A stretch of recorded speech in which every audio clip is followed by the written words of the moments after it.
Di video kali ini kita akan membahas tentang gejala alam yaitu banjir. Sebelumnya, Miss sudah pernah menjelaskan bahwa banjir itu bisa terjadi karena dua faktor, yaitu faktor manusia dan juga dari faktor alam itu sendiri.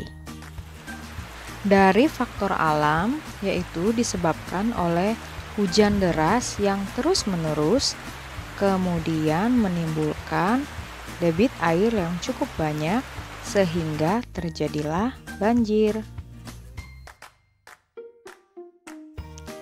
Sedangkan penyebab banjir yang disebabkan oleh faktor manusia, yang pertama yaitu penebangan hutan secara liar.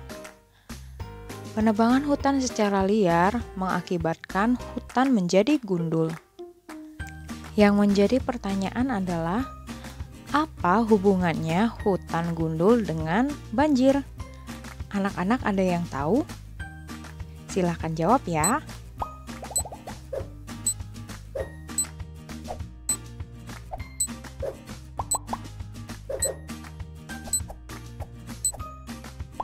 Mari kita jawab bersama.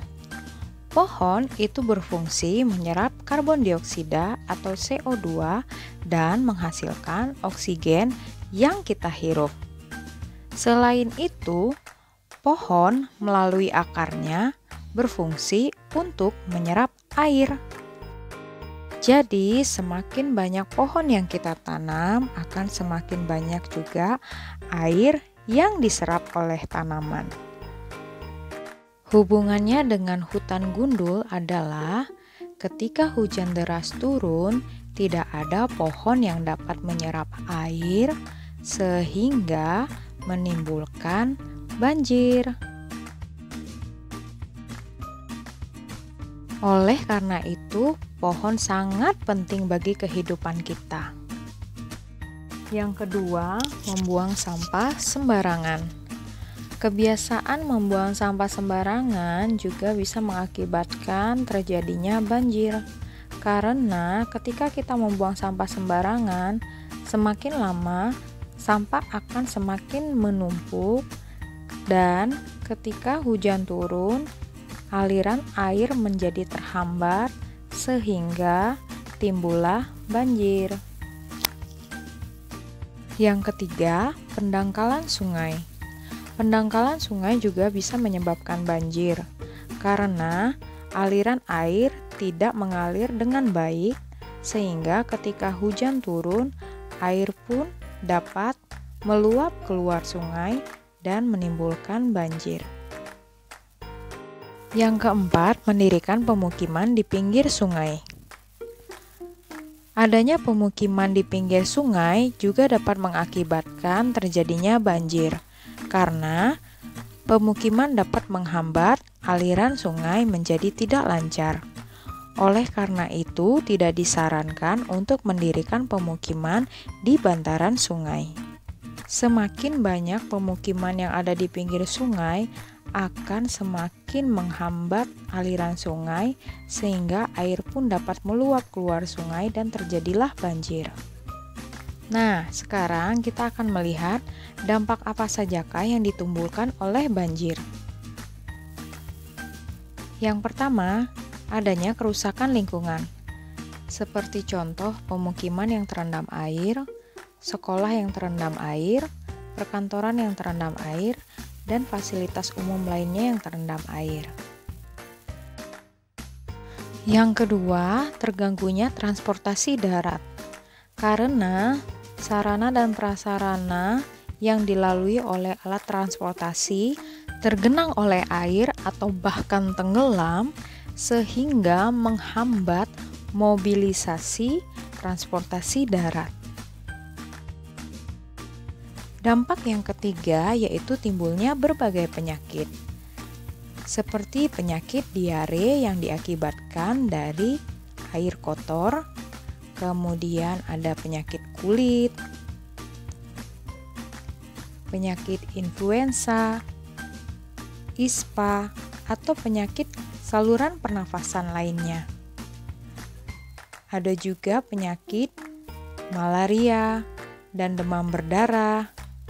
Dan dampak yang lebih parah lagi yaitu timbulnya korban jiwa.